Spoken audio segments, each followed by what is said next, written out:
السلام عليكم أصدقائي القناة محبي كرة القدم. أقدم لكم في هذا المقطع موعد مباراة العراق وكوريا الجنوبية والقنوات الناقلة والمعلقين، وذلك في إطار الجولة الرابعة من مباريات تصفيات كأس العالم.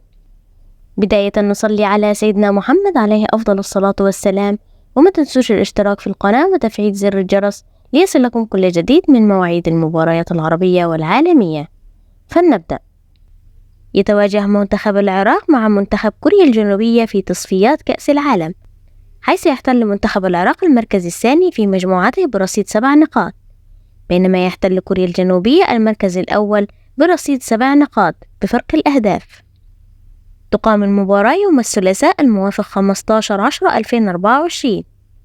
تذاع المباراة في تمام الساعة 2 مساء بتوقيت مصر والسعودية والعراق وسوريا والأردن وفلسطين واليمن، وفي تمام الساعة 3 بتوقيت الإمارات وعمان، وفي تمام الساعة 12 ظهرا بتوقيت تونس والجزائر والمغرب. تذاع المباراة على قناة بين سبورت 2 بتعليق أحمد البلوشي، وعلى قناة الكأس 5 بتعليق مصطفى علوان. وفي النهاية ما تنسوش تقولوا لنا توقعاتكم لنتيجة المباراة. شكرا لكم، والسلام عليكم ورحمة الله وبركاته.